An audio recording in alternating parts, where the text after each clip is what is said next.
کرنی ہے کہ اہل بیت اور صحابہ دونوں کی محبت ایمان کے لیے لازم ہے، ضروری ہے، اور جس کے پاس ایک محبت ہے دوسری نہیں ہے وہ بھی ایمان سے خالی ہے، اور جس کے پاس صرف صحابہ کی محبت ہے اہل بیت کی نہیں وہ بھی ایمان سے خالی ہے۔ اور حق اور سچ یہ ہے کہ جو ان دونوں سے محبت کرنے والا ہو اور حضور کی وجہ سے محبت کرنے والا ہو اور حضور کے سارے صحابہ اور سارے اہل بیت ان کا پیار دل میں رکھنے والا ہو، وہ پکا سنی ہے اور وہ رسول اللہ کی محبتوں کا حقدار ہے۔ تو بس اسی مسئلہ کو بیان کرنا ہے۔ تو سب سے پہلے لازم و ملزوم کہتے کسے ہیں، اس کی جو تعریف علماء نے بیان فرمائی ہے، قول احد الشیئین بحیث لا یتصور وجودہ بدون الآخر، دو چیزیں کہ ان میں سے ہر ایک کا ایسا ہونا کہ ان میں سے ایک کے وجود کا تصور ہی دوسری شے کے تصور کے بغیر نہ ہو سکے، یعنی آسان لفظوں میں یوں سمجھیے کہ دو چیزیں جن میں سے ایک کا وجود دوسرے کے وجود کے ساتھ لازم ہے، اگر ایک وجود نہیں پایا گیا تو دوسرا وجود بھی نہیں پایا جائے گا، اور ایک کے لیے دوسرے کا ہونا ضروری ہے۔ تو بس یوں بھی سمجھیے کہ صحابہ کی محبت اگر ہے تو پھر اہل بیت سے محبت رکھنا بھی لازم ہے، اور اگر اہل بیت کی محبت ہے تو پھر ساتھ صحابہ کی محبت رکھنا بھی لازم ہے، اور اگر ایک ہے دوسری نہیں ہے تو پھر یہ محبت لازم و ملزوم نہ ہوئی اور یہ محبت قابل قبول نہ ہوئی۔ آگے آپ حدیث پاک سنیں گے۔ تو یہ دونوں محبتیں، ان کا ایک تیسرا محور ہے اور وہ ہے حضور کی ذات، یعنی ہم صحابہ سے محبت کرتے ہیں حضور کی وجہ سے، اور اہل بیت سے محبت کرتے ہیں حضور کی وجہ سے، کیونکہ صحابہ اور اہل بیت کو جو بھی شانیں ملی ہیں، جو عظمتیں، جو رفاعتیں، جو بلندیاں ملی ہیں، وہ ساری کی ساری سب کا حضور کا ہے۔ یہ محبت آقا علیہ الصلوۃ والسلام نے خود ارشاد فرمایا، جامع ترمذی کی حدیث پاک ہے 3799 نمبر حدیث پاک میں آقا علیہ الصلوۃ والسلام کا یہ فرمان موجود ہے۔ حضور نے فرمایا، احبوا اہل بیتی لحبی، اہل بیت سے محبت میری وجہ سے کرو، اہل بیت سے محبت میری وجہ سے کرو، اہل بیت سے پیار میری وجہ سے کرو۔ جامع ترمذی کی حدیث پاک، اس میں حدیث نمبر 3862، جامع ترمذی کی حدیث پاک میں اس نے ارشاد فرمایا، اللہ اللہ اصحابی، یہ صحابہ کے بارے میں، اب پہلے آپ نے سنا اہل بیت کے بارے میں، اب صحابہ کے بارے میں جو آقا علیہ الصلوۃ والسلام نے ارشاد فرمایا وہ بھی سنیے۔ حضور نے فرمایا کہ اے لوگو، اللہ سے ڈرو، اللہ سے ڈرو، اللہ اللہ فی اصحابی، اللہ اللہ فی اصحابی، لا تتخذوهم غرضا بعدی فمن احبهم فبحبی احبهم۔ اے لوگو، میرے صحابہ کے معاملے میں اللہ سے ڈرتے رہنا، اور میرے بعد انہیں ملامت کا نشانہ نہ بنانا، میرے بعد ان پر زبان درازی نہ کرنا، اور فرمایا کہ جو ان سے محبت کرے فمن احبهم فبحبی احبهم، جو میرے صحابہ سے محبت کرے میری وجہ سے محبت کرے،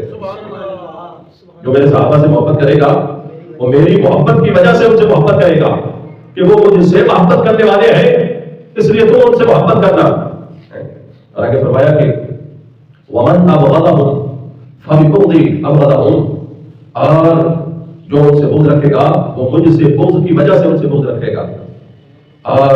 آگے فرمایا کہ ومن آذاهم فقد آذانی، یعنی اہل بیت سے محبت بھی حضور کی وجہ سے، صحابہ سے محبت بھی بولیے حضور کی وجہ سے۔ بہرحال یہ دو احادیث پاک پڑھی میں نے، جن سے بات پتہ چلی کہ صحابہ سے اور اہل بیت سے محبت حضور کی وجہ سے ہے۔ اب اس کے بعد آئیے، آقا علیہ الصلوۃ والسلام نے اپنے صحابہ کے بارے میں ارشاد فرمایا، یہی جامع ترمذی کی حدیث پاک، اسی کا اگلا حصہ پڑھ رہا ہوں۔ حضور نے فرمایا کہ وَمَنْ آذَاهُ فَقَدْ آذَانِي، جس نے میرے صحابہ کو اذیت دی اس نے مجھ محمد کو اذیت دی۔ اور وَمَنْ أَبْغَضَهُ فَبِبُغْضِهِ أَبْغَضَهُ، یعنی صحابہ کو اذیت دینا، رسول اللہ فرماتے ہیں کہ مجھے اذیت دینا ہے۔ اب یہ حدیث پاک آپ ذہن میں رکھیے۔ اس کے بعد میں ایک اور حدیث پاک، یہ جامع ترمذی کی حدیث تھی، میں صحیح بخاری سے ایک حدیث پڑھنے لگا ہوں، 3767 نمبر حدیث پاک۔ اس میں حضرت امام بخاری رحمۃ اللہ علیہ آپ نے باب قائم کیا حضرت سیدہ طیبہ فاطمہ الزہرا سلام اللہ علیہا، آپ کی عظمت و شان کے بارے میں، اور اس میں یہ حدیث پاک آپ لے کر آئے ہیں۔ فرمایا کہ آقا علیہ الصلوۃ والسلام نے فرمایا فاطمہ بضعۃ منی، فاطمہ میرے جگر کا ٹکڑا ہے، فاطمہ میرے جگر کا ٹکڑا ہے۔ فمن ابغضها ابغضنی، جس نے فاطمہ کو اذیت دی اس نے مجھے اذیت دی، جس نے فاطمہ کو تکلیف دی اس نے مجھے تکلیف دی۔ اب اسی طرح کے اور بھی احادیث پاک ہیں جس میں یہ فرمایا گیا کہ صحابہ کو اذیت دینا، اہل بیت کو اذیت دینا، مجھے اذیت دینا ہے۔ اب یہ ایک طرف یہ حدیث پاک، اور دوسری طرف صحابہ کے بارے میں جو فرمایا کہ جس نے میرے صحابہ کو اذیت دی اس نے مجھے اذیت دی۔ اب ایک چیز تو بیان کی جاتی ہے کہ فاطمہ بضعۃ منی فمن ابغضها ابغضنی، فاطمہ میرے جگر کا ٹکڑا ہے، جس نے فاطمہ کو اذیت دی اس نے مجھے اذیت دی۔ یہ تو ہم اکثر سنتے رہتے ہیں، اور یہ چیز جب رافضی بیان کرتے ہیں تو وہ اس بات کو لے کر صدیق اکبر کو نشانہ بناتے ہیں اور ان پہ تنقید کرتے ہیں کہ انہوں نے باغ فدق نہ دے کر بی بی پاک فاطمہ الزہرا کو اذیت دی، اور حضور نے فرمایا کہ جس نے فاطمہ کو اذیت دی اس نے مجھے اذیت دی۔ ارے عقل کے اندھو، اگر یہی بات ہے تو پھر تم صحابہ پہ زبان درازیاں کر کے تم کیا کما رہے ہو کہ نبی علیہ الصلوۃ والسلام نے فرمایا وَمَنْ آذَانِي، جس نے مجھے میرے صحابہ کو اذیت دی فقد آذانی، اس نے مجھے اذیت دی۔ تو صحابہ کو اذیت دینا بھی تو رسول اللہ کو تکلیف پہنچانا ہے، صحابہ کو اذیت دینا یہ بھی تو رسول اللہ کو اذیت دینا ہے۔ اور ومن آذاہ فقد آذانی، حدیث شاہد ہے اس بات پہ۔ تو گویا کہ اگر تم یہ تو کہتے ہو کہ صدیق اکبر نے فاطمہ الزہرا کو اذیت دے کر رسول اللہ کو تکلیف پہنچائی ہے، تو پھر تم جو صحابہ کے بارے میں زبانیں کھولتے ہو، کیا رسول اللہ کو اس سے تکلیف نہیں ہوتی؟ کہ حضور نے خود فرمایا ومن آذاہ فقد آذانی، جس نے صحابہ کو تکلیف دی اس نے مجھے اذیت دی، مجھے تکلیف دی۔ تو تم تو خود رسول اللہ کو تکلیف پہنچا رہے ہو، اور وہ معاملہ وہ تو صحابہ کا معاملہ تھا جو حل ہو گیا۔ علی پاک جیسے عظیم المرتبت شیر خدا موجود ہیں اور جلیل القدر صحابہ موجود ہیں، ان کی موجودگی میں وہ فیصلہ ہو گیا اور صحابہ نے اسے تسلیم کیا، اور یہ بات جو ہے وہ وہیں پہ رہی۔ وہ تو باتیں ہو گئی جو آج تم صحابہ پر زبان درازی کر کے رسول اللہ کو تکلیف پہنچاتے ہو، بتاؤ تم کس کھاتے میں ہو؟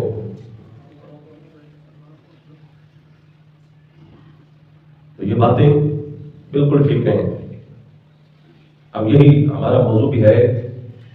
کہ محبت صحابہ و اہل بیت کی لازم و ملزوم ہے۔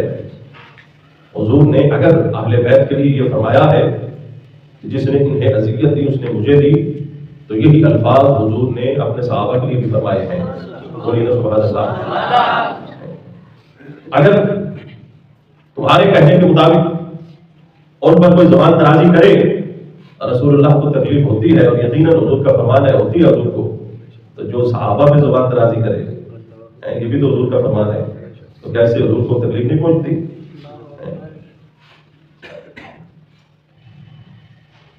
تو یہ صحیح بخاری کی حدیث پاک، اس سے پتہ چلا کہ محبت صحابہ اہل بیت کی لازم و ملزوم ہے، اور جو الفاظ رسول اللہ نے اہل بیت کے لیے فرمائے وہی الفاظ یعنی ہی اپنے صحابہ کے بارے میں فرمائے۔ اگر کوئی صحابہ میں زبان درازی کرے پھر بھی رسول اللہ کو تکلیف پہنچتی ہے،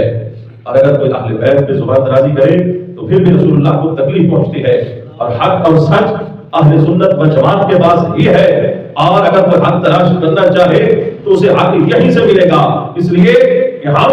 رسول اللہ کے صحابہ کی عزت کرنے والے بھی ہیں، اہل بیت سے محبت کرنے والے بھی ہیں۔ اس کے علاوہ ادھر ادھر جدھر بھی جاؤ گے اذیت رسول کا سبب بنو گے اور رسول اللہ کو ناراض کرو گے۔ حق اور سچ اہل سنت و جماعت میں ہے، اور یہی عقیدہ صحابہ کا اہل بیت سے چلتا ہوا رہا ہے، الحمدللہ تعالی ہم اسی پہ آج بھی چل رہے ہیں۔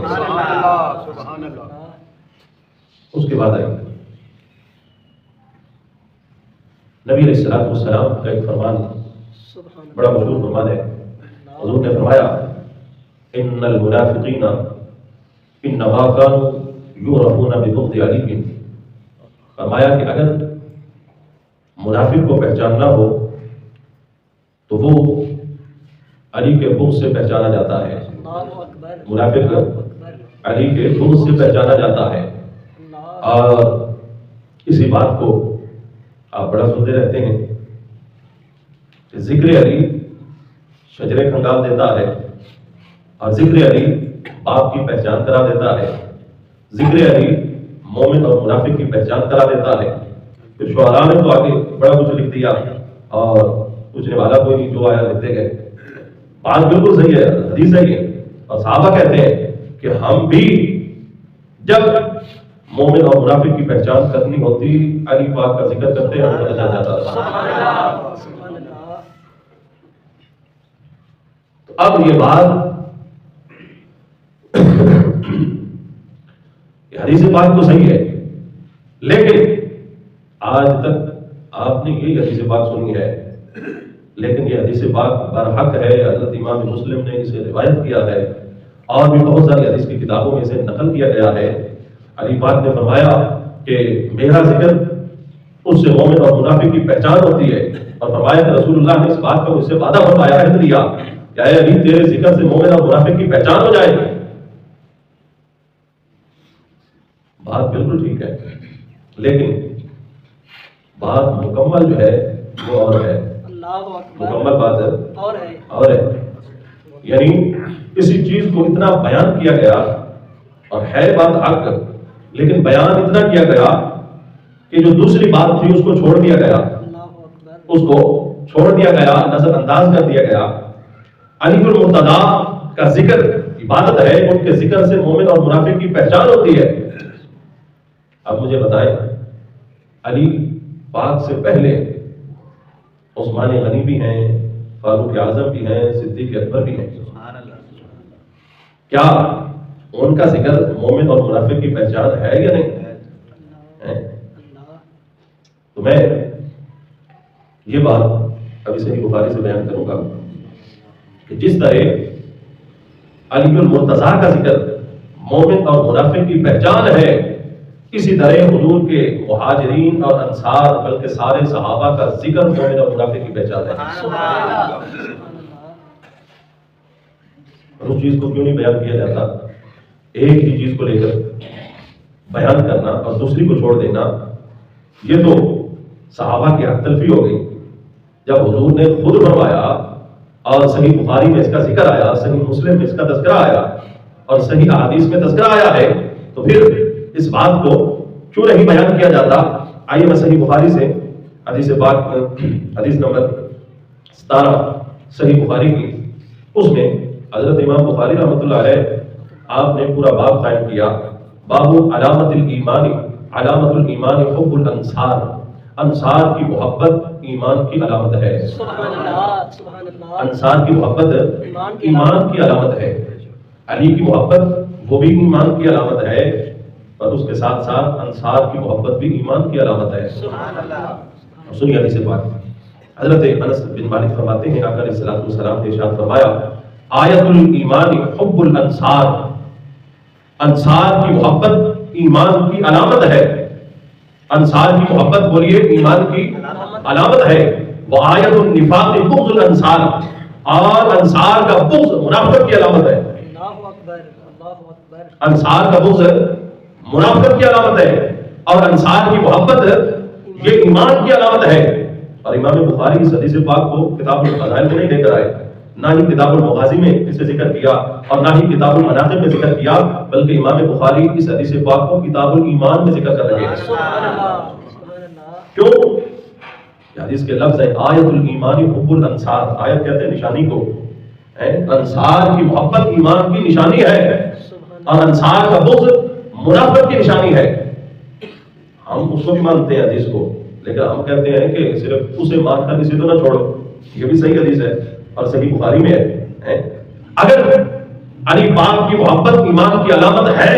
اور یقیناً ہے، اور آپ کا بغض نفاق کی علامت ہے اور یقیناً ہے، تو اسی طرح حضور کے باقی صحابہ ان کی محبت بھی ایمان کی علامت ہے، ان کا بغض منافقت کی علامت ہے۔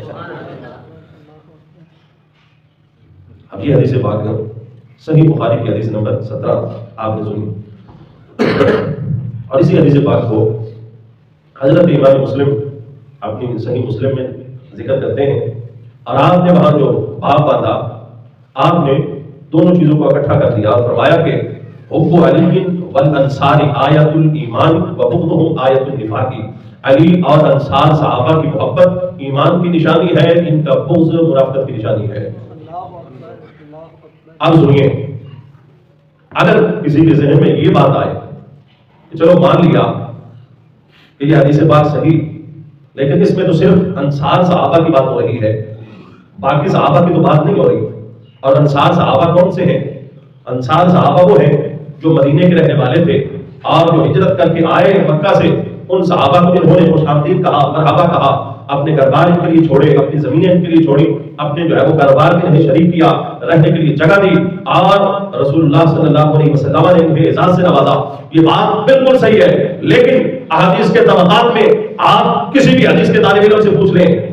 انصار صحابہ وہ بھی بڑی عظمت والے ہیں، اور ان سے اوپر والا جو درجہ ہے وہ مہاجرین کا ہے۔ سبحان اللہ، سبحان اللہ، بے شک انصار سے بڑھ کر مقام مہاجرین کا ہے، اور حضور کے مہاجرین صحابہ میں صدیق اکبر بھی ہیں، فاروق اعظم بھی ہیں، عثمان غنی بھی ہیں، خود مولا علی بھی ہیں۔ سبحان اللہ، سبحان اللہ۔ تو جب یہ دوسرے طبقے کے صحابہ یعنی انصار صحابہ، ان کی محبت اور ان کا بغض ایمان اور منافقت کی علامت ٹھہرا، تو جو ان سے بڑھ کر ہے صدیق اکبر، فاروق اعظم، جو مہاجر صحابہ ہیں جن کی شان ہر لحاظ سے زیادہ ہے، ان کا بغض اور ان کی جو ہے وہ محبت وہ ایمان کی علامت کیوں نہیں ہوگا؟ تو جس طرح اب یہاں پہ سنیے، حضرت امام قرطبی رحمۃ اللہ علیہ آپ نے فرمایا کہ بات یہ ہوئی کہ مولا علی رضی اللہ تعالیٰ عنہ آپ کے خلاف یمن سے کچھ شکایات کی لوگوں نے، آقا علیہ الصلوۃ والسلام نے ان شکایات کو سننے کے بعد فرمایا، اے لوگوں سن لو، علی کی محبت ایمان کی علامت ہے، علی کا بغض نفاق کی علامت ہے، یہ اس وقت فرمایا۔ اور اسی طرح انصار صحابہ جو تھے ان کے بارے میں بھی کچھ باتیں کی گئی، حضور نے فرمایا کہ خبردار تمہیں یہ بات پتہ ہونی چاہیے، انصار صحابہ ان کے بارے میں کبھی زبان نہ کھولنا، اس لیے کہ ان کا پیار ایمان کی نشانی ہے، ان کا بغض منافقت کی نشانی ہے۔ اور آقا علیہ الصلوۃ والسلام نے یہ بتا کر واضح فرما دیا کہ میرے صحابہ وہ انصار ہوں، وہ مہاجرین ہوں، فرمایا کہ تمہیں یہ بات ذہن میں رہنی چاہیے، وَهَذَا الْمَعْنَى جاری فی اعیان الصحابۃ والخلفاء والعشرۃ والمہاجرین وفی کل الصحابۃ۔ حضرت امام قرطبی فرماتے ہیں اس حدیث پاک کا معنی یہ ہے کہ حضور کے جتنے بھی صحابہ ہیں، اعیان صحابہ یعنی خلفاء راشدین، خلفاء راشدین والعشرۃ، عشرہ مبشرہ، والمہاجرین اور ہجرت کرنے والے، وکل الصحابۃ اور باقی جتنے بھی صحابہ ہیں، فرمایا یہ سارے کے سارے ان سب کی محبت ایمان کی علامت ہے، ان سب کا بغض منافقت کی علامت ہے۔ اگر علی المرتضیٰ کے خلاف جو کہ باتیں کی گئیں اس وقت، اس لیے حضور نے انہیں ہائی لائٹ کر دیا، انصار کے بارے میں باتیں کی گئیں، حضور نے ان کا مقام بھی واضح فرما دیا، اور پھر اس کے بعد آقا علیہ الصلوۃ والسلام کے صحابہ وہ انصار سے ہوں، وہ مہاجرین میں سے ہوں، ہر لحاظ سے صحابہ میں جو طبقے ہیں تمام طبقات میں سے گن کر آپ لے آئیں تو سب سے افضل و اعلیٰ اور فضیلت و شان والے 4 صحابہ ہیں جنہیں خلفاء راشدین کہتے ہیں، اور پھر ان چاروں میں پہلا نمبر صدیق اکبر کا ہے، دوسرا نمبر فاروق اعظم کا ہے، تیسرا نمبر عثمان غنی کا ہے، چوتھا نمبر مولا علی پاک کا ہے۔ اور یہ جو صحابہ میں درجہ بندی، اور یہ کہ سارے صحابہ سے پڑھ کر پہلا اور دوسرا نمبر صدیق اکبر اور فاروق اعظم کا ہے، یہ نمبر نہ میں نے دیے ہیں، نہ آپ نے دیے ہیں، نہ کسی محدث نے دیے ہیں، نہ کسی مفسر نے دیے ہیں، نہ کسی تاریخ دان نے دیے ہیں، نہ کسی قاضی نے دیے ہیں، نہ کسی جج کا یہ فیصلہ ہے، بلکہ یہ فیصلہ خود مولا علی کا ہے، حضور کے سارے صحابہ کا ہے۔ سبحان اللہ، سبحان اللہ، نعرہ تکبیر، نعرہ رسالت، نعرہ تحقیق، نعرہ حیدری، لبیک لبیک لبیک یا رسول اللہ، لبیک لبیک لبیک یا رسول اللہ، لبیک لبیک لبیک یا رسول اللہ۔ تاجدار ختم نبوت، تاجدار ختم نبوت، تاجدار ختم نبوت، علماء حق اہل سنت۔ ہماری کیا ضرورت، ہماری کیا اوقات ہے ہم کسی کو پہلا دوسرا بنائیں؟ یہ تو سارے صحابہ کا اس بات پہ اجماع ہوا، سارے صحابہ کا اس بات پہ اجماع ہوا کہ رسول اللہ کے بعد اگر کوئی افضل ذات ہے تو وہ صدیق اکبر کی ہے۔ سبحان اللہ، سبحان اللہ۔ اور پھر خلافت کے لیے آپ کو اس لیے چنا گیا کہ جب رسول اللہ نے ہمیں نماز کی امامت کے لیے، کیونکہ امام وہ ہوتا ہے جو سب سے بہتر و افضل ہو، اور حضور نے سارے صحابہ میں سے صدیق اکبر کو بہتر اور افضل سمجھا ہے، تو اس لیے مصلی دیا ہے۔ سبحان اللہ۔ تو جب رسول اللہ نے اپنے اس دینی منصب کے لیے صدیق اکبر کو چنا، صحابہ سمجھ گئے دینی منصب کے لیے حضور نے خود ان کا انتخاب فرمایا ہے، دنیاوی اپنے اعراض و مقاصد کے لیے ہم رسول اللہ کے بعد صدیق اکبر کا انتخاب کرتے ہیں۔ صحیح بخاری کی حدیث پاک ہے، اور حدیث سے جب پوچھا گیا، محمد بن حنفیہ نے پوچھا ای الناس خیر بعد رسول اللہ صلی اللہ علیہ وسلم، بتائیے رسول اللہ کے بعد سب سے افضل اور بہترین شخص ہستی کون سی ہے؟ تو مولا علی نے بیٹے سے فرمایا قال ابو بکر صدیق اکبر کی ذات ہے۔ پھر پوچھا ان کے بعد، فرمایا ثم عمر، فرمایا پھر ان کے بعد فاروق اعظم ہے۔ تو یہ ترتیب جو ہے یہ نہ میری اور آپ کی ہے نہ کسی اور کی ہے، بلکہ اس پہ صحابہ کا اجماع ہے، اور جو اس ترتیب کو نہ مانے وہ اجماع کا منکر ہے، صحابہ کے اجماع کا منکر ہے۔ ایک ہوتا ہے محدثین کا اجماع کسی بات پہ، اور ایک ہوتا ہے صحابہ کا اجماع کسی بات پہ۔ اگر کوئی محدثین کے اجماع کو نہ مانے تو وہ بھی گمراہ ہے، اور جو صحابہ کے اجماع کو نہ مانے وہ کس بات میں ہے؟ تو یہ اجماع ہے صحابہ کا اس بات پہ۔ اور پھر یہ بات بالکل اب واضح ہو چکی کہ جس طرح حضور کا فرمان اہل بیت اور مولا علی کے لیے ہے کہ ان کی محبت ایمان ہے، ایمان کی علامت ہے، ان کا بغض منافقت کی علامت ہے، اسی طرح حضور کا فرمان اپنے باقی صحابہ کے بارے میں بھی ہے۔ تو گویا کہ پتہ چلا کہ اگر حق سچ پہچاننا ہو کہ مومن کون ہے، منافق کون ہے، تو ایک تو ذکر علی سے بھی پتہ چل جاتا ہے، پر ذکر علی سے پتہ نہ چلے تو ذکر صدیق اکبر چھیڑ دو پتہ چل جائے، سبحان اللہ۔ پھر بھی پتہ نہ چلے تو ذکر فاروق اعظم چھیڑ دو، شیطان بھی بھاگ جاتا ہے، سبحان اللہ۔ پھر تو بات بہت کھل کے سامنے آ جائے۔ یہ مسئلہ صرف ایک طرف بیان کرنا اور دوسری طرف کو چھوڑ دینا یہ بات درست نہیں ہے۔ پوری بات میں نے آپ کے سامنے رکھی، تو ہے سمجھنے کی توفیق عطا فرمائے۔